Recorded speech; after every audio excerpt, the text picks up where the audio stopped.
Good morning. So ngayong araw, alis ako. Magdi-deliver ako ng ng item. So naisip ko lang mag-vlog kasi magda-drone kasi ako. Magda-drone ako, magpa-practice kasi ako. Sama ko na lang kayo, mag-practice ako. Punta kasi akong Binangonan. So medyo mabundok dun sa lugar na 'yon. Kaya nag-vlog na lang din ako. Titingnan ko kung maganda yung mga bundok dun sa Binangonan. Magdi-deliver ako ng order.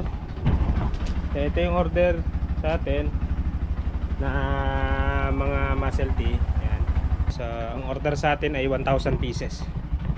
Right. Kasi meron akong binabagsakan na shop doon sa sa isang amo ko. Sila yung mga kumukuha sa amin ng stock, tapos tinitinda nila sa mga shop nila online. May mga mall, may mga palengke, merong mga shop na iba-ibang lugar. Marami akong binabagsakan na tindahan. So ito, taga taga Taytay, tapos meron rin siya shop na ay online siya sa sa Lazada, tsaka sa TikTok, tsaka sa Shopee. Nakakatapos lang umulan. Buti kamo hindi masyadong malakas ay mainit.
March 8, Sabado. Bigla lang nag-chat kanina, nag-i-edit ako, hindi pa nga ako tapos sa part 2. Nag-i-edit ako hindi pa tapos yung yung first timers count ko.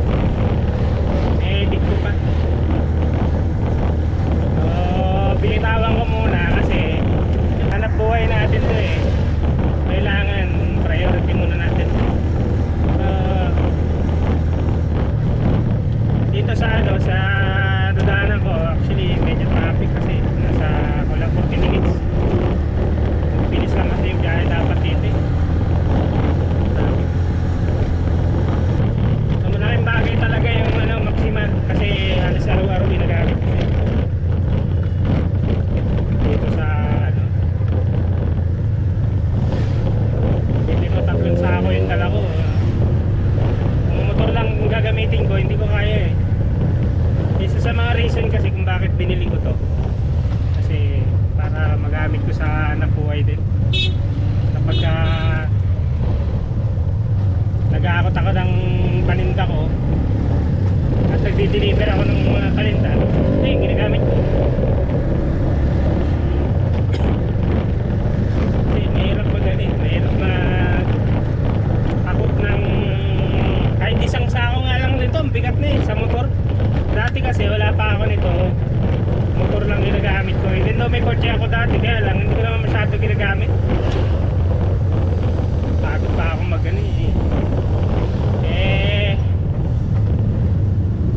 medyo malakas din kasi sa gasolina yung kotse ko dati.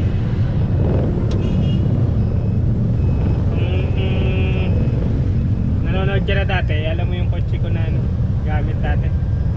So pagka magtitinda ako, ito ginagamit ko yung motor.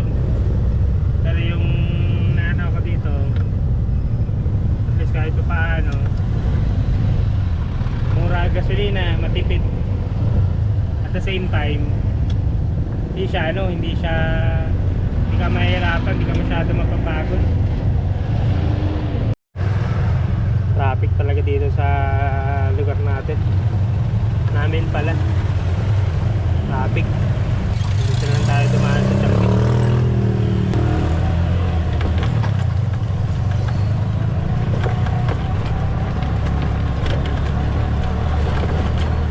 Walang masyadong tao ngayon dito sa Changian namin kasi hindi naman peak season eh. Kapag peak season, lahat yan puno, pati sasakyan, traffic dito pagdating ng bare months. Pero ngayon hindi pa naman sobrang traffic, tsaka wala masyadong tao pag bare months yan. Sobrang daming tao dito. Pagas muna tayo kasi tayong gasolina. Yung gasolina pa natin, yung magbiyahe tayo sa Sambales, ubos na yung gasolina natin. Yung nagpapultang tayo ng uli.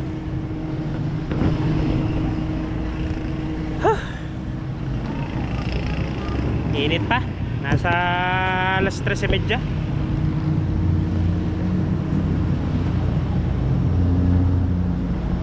Natin kung magkano yung paltang na ito. Dahan-dahan ko yan. Nag-i-isa ba yan naman? Yun. 356. Kung cash masyado kasi nasa bahay lang ako. Yeah, hindi pa ako masyadong galing kasi ako sa Telahan. Gasolina natin 356.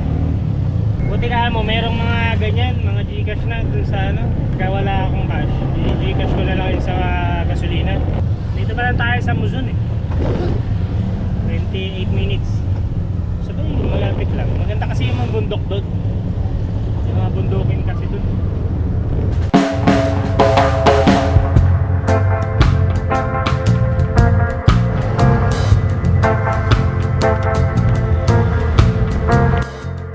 Pwede kang dumaan dito papuntang Quezon, Laguna. Pero kaya din ako dumadaan sa Teresa kasi mas mabilis doon. Medyo traffic kasi dito eh compare doon. Ito mas maraming sasakyan na maliit yung kalsada. Pero meron din namang dumadaan dito na ibang rider. Pero ako, doon ako dumadaan lagi pag pupunta akong Quezon tsaka Laguna.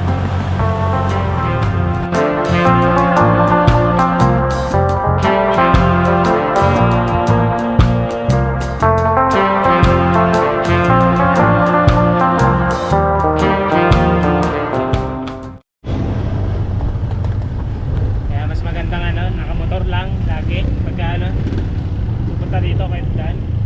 Pati kasi yan ang reason kung bakit pagka pupunta akong Quezon di ako dito dumadaan. Yung traffic. Traffic pabalik. Traffic pabalik.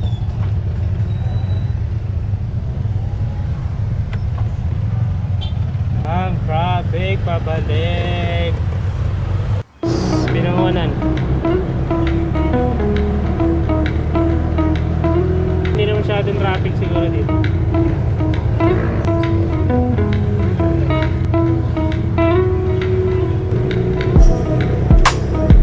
Ano yung deliver?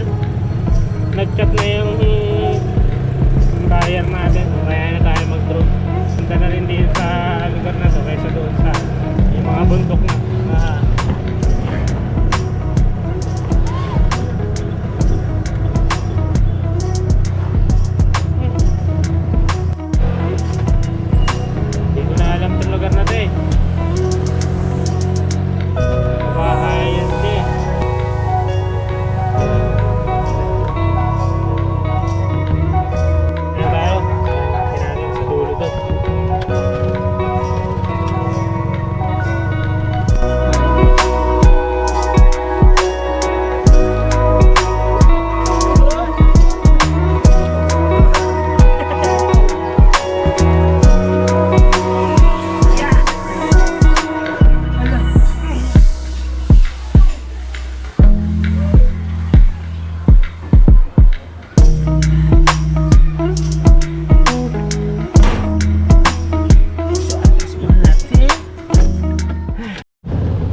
lupa eh. Pinakita. Medyo ano kasi yan eh. Medyo yayamanin yung amo namin na ano eh. Nakamukuha ng ano eh. Kaya ito sa akin yung lupa ni boss eh. Kayaan niya daw ng ano, mga commercial niya. Ano kasi siya eh. Itong nag-i-invest kasi siya ng mga ano, lupa, commercial. Meron ako nakitang spot dito. Pwede natin pagpaliparan ng drone. Tingnan natin.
Tapos na tayo magpalipad.